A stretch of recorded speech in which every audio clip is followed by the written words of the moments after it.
Oi, nós somos o grupo 2 e vamos falar do longo braço do sistema imunológico, as células dendríticas.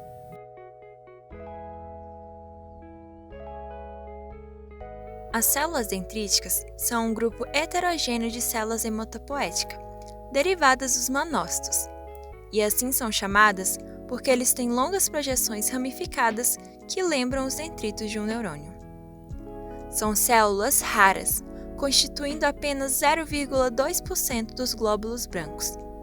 Estão presentes também em outros tecidos periféricos, onde agem de sentinela para o sistema imunológico, além de ser uma das principais células apresentadoras de antígenos do sistema imune. Estas células foram descobertas por Steinman e Cohn em 1973 como uma nova linhagem de células dos órgãos linfóides de camundongos. Eles descobriram enquanto estudavam a ativação da resposta imune por anticorpos.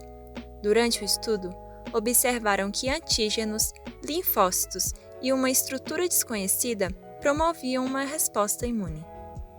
Distinta dos macrófagos e por possuir tantas projeções do citoplasma, essas estruturas estranhas receberam o nome de células dendríticas, do grego dendron, que significa ramo. As células dendríticas são de extrema importância para a formação da memória imunológica, que é a base das vacinas, por elas conseguirem instruir o sistema imunológico a reconhecer o que é estranho ao corpo. As DCs são as únicas capazes de instruir as células T auxiliares a reconhecer os antígenos como algo perigoso. Depois que as células T auxiliares são ativadas, elas estimulam as chamadas células B, que produzem anticorpos, se acoplam nos antígenos e os desativam. As células dendríticas também ativam outras variações de células T, as células T assassinas, que, quando ativadas, podem matar bactérias e células infectadas por vírus. Existem duas divisões de células dendríticas. As células dendríticas mieloides são caracterizadas pelo estado imaturo e são encontradas no tecido epitelial. Após serem estimuladas, migram para os linfonodos, onde completam o processo de maturação. Essas células produzem grandes quantidades de fator de necrose tumoral, que é uma citocina pró-inflamatória produzida durante a fase aguda da infecção. As células dendríticas linfóides são a maior fonte de citocina antiviral e responde rapidamente a infecções. A maioria das células dendríticas é parte de linhagem mieloide de células hematopoéticas e se origina de um percussor que também pode se diferenciar em manócitos, mas não em granulócitos. Com o surgimento na medula óssea, a partir das células-tronco, a estrutura dendrítica ramificada inclui uma espécie de tentáculo filiforme, que captura os antígenos para apresentá-los às células T. Dependendo do tipo e origem, podem expressar um tempo de vida relativamente curto, de apenas alguns dias de formação. Existem alguns tipos de células dendríticas. Entre elas estão as células de Langerhans, células dendríticas interdigitantes, as células dendríticas intersticiais, as células dendríticas plasmocitoides e as células veladas. As células dendríticas de Langerhans são as células dendríticas da pele. Eles são geralmente encontrados em epitélios estratificados e constituem aproximadamente 4% das células epidérmicas, onde cumprem sua função de defesa primária, além de ser o único tipo de célula epidérmica com características de células do sistema imunológico. As células dendríticas interdigitantes são amplamente distribuídas por todo o corpo e têm um alto grau de maturação, o que as torna muito eficazes para a ativação dos linfócitos T virgens. Na maioria das vezes, são encontrados nos órgãos linfóides secundários, onde exercem sua função de ativação linfocitária. Elas são essenciais na apresentação de antígenos virais, que são subsequentemente apresentados a um tipo de linfócito chamado CD4T. As células dendríticas intersticiais estão localizadas ao redor dos vasos e estão presentes na maioria dos órgãos, exceto no cérebro. Essas células apresentam antígenos aos linfócitos T quando são encontrados nos linfonodos. As células dendríticas plasmocitoides são um subconjunto especializado de células dendríticas, caracterizado pela detecção de vírus e antígenos bacterianos e pela liberação de muitas moléculas de interferon tipo 1, em resposta à infecção. Já as células veladas da linfa aferente são classificadas como células dendríticas com base em sua morfologia, marcadores de superfície, coloração e função citoquímica. Essas células fagocitam os patógenos e transportam os antígenos dos tecidos periféricos para as áreas paracorticais, nos gânglios linfáticos.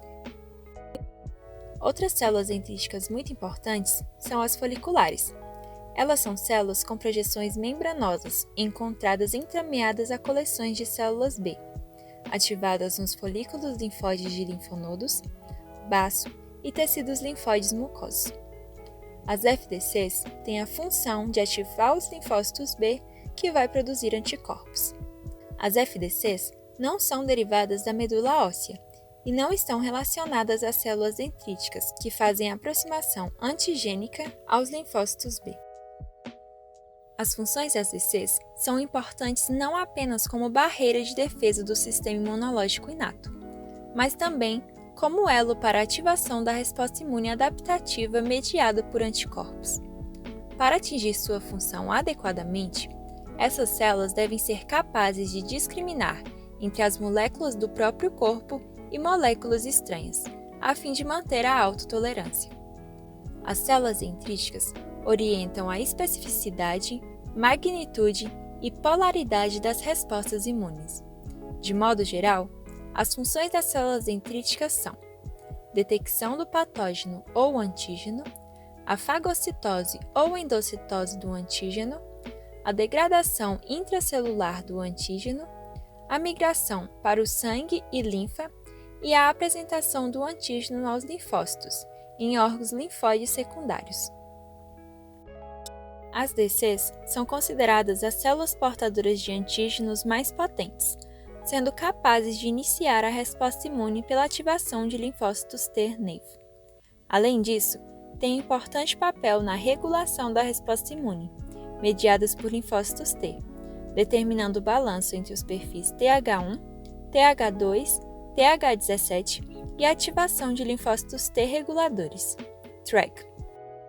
No processo de maturação, as DCs perdem a capacidade de capturar e processar antígenos e aumentam a expressão de moléculas do complexo principal de histocompatibilidade de classe 2, MHC2, e de moléculas coestimulatórias CD40, CD80 e CD86. Para que ocorra essa maturação das células dendríticas, é muito importante uma citocina denominada de ligante FLT3, que ela se liga ao receptor tirosoquinase FLT3 nas células percussoras. Além de interagir com os linfócitos nos órgãos linfóides, as DCs também podem ter contato com outros tipos celulares, incluindo linfócitos B e células natural killer, e também podem permanecer nos tecidos periféricos, atuando em processos inflamatórios. Uma curiosidade são as doenças ligadas às DCs, e uma delas é a HCL. A histiocitose de células de Langerhans é uma doença do grupo dos distúrbios histiocíticos, cujo evento primário é o acúmulo e infiltração de manócitos, macrófagos e células dendríticas nos tecidos afetados. Essa descrição exclui doenças onde a infiltração por estas células ocorre em resposta a uma patologia primária. As células de Langerhans referem às células de defesa presentes na pele. O termo é incluso no nome da doença porque as células que se proliferam, histiócitos, também chamados de células dendríticas, são fenotipicamente semelhantes às células de Langerhans da pele. Na maior parte das formas de HCL, sugere que possivelmente seja um distúrbio neoplásico com vários componentes biológicos. A hipótese alternativa é que a HCL seja uma doença reativa, causada pela interação anormal entre a HCl e as células T. Em consonância com essa hipótese, as lesões típicas da HCl apresentam uma organização que se assemelha aos grânulos com inúmeros linfócitos ativados. Além disso, estudos recentes sobre expressão gênica revelam que as células lesionais de Langerhans sobreexpressam moléculas que recrutam e ativam células T. E quando combinadas, essas observações dão suporte à ideia da natureza reativa da doença. Uma outra curiosidade é que as DCs estão sendo estudadas no tratamento contra o câncer. Elas são colocadas em contato com amostras de células do tumor e são observadas enquanto destroem essas células tumorais. Os pesquisadores esperam que as DCs apresentem as proteínas das células do câncer aos linfócitos T, ativando esses linfócitos que atuarão na destruição dessas células cancerígenas. Sendo assim, quando as células forem injetadas em forma de vacina, o sistema imune do paciente reconhecerá e eliminará por conta própria e mais facilmente o câncer. O que eles ainda estão pesquisando é para que tipo de câncer as DCs são mais efetivas, já que para o melanoma existe a conveniência de que as DCs convencionais se acumulam no tecido afetado, e isso pode não ser útil para tumores em outros tecidos. Então, recapitulando, macrófagos e células dendríticas são células apresentadoras de antígenos, mas que possuem algumas diferenças que merecem atenção. A primeira diferença sendo em sua morfologia, onde as DCs apresentam aspectos de dendritos que os macrófagos não têm. A segunda diferença seria que macrófagos contribuem para o início da resposta inflamatória, enquanto que as células dendríticas se ativam com a resposta inflamatória. A terceira, em sua diferença fagocítica, que é continuada em macrófagos e interrompida em células dendríticas. Lembrando que macrófagos não fagocitam após sua ativação, e as células dendríticas fagocitam após atingirem sua função efetora. Outra diferença importante é na localização das células. As células dendríticas ocorrem mais na linha das mucosas, no caso das convencionais, enquanto que macrófagos ocorrem na forma estacionária nos tecidos ou como glóbulos brancos móveis nos locais de infecção. Porém, a principal diferença entre células dendríticas e macrófagos é o tipo de resposta imunológica que cada um gera. Essas foram as referências utilizadas para a criação do nosso trabalho. Espero que todos tenham gostado e obrigada pela atenção.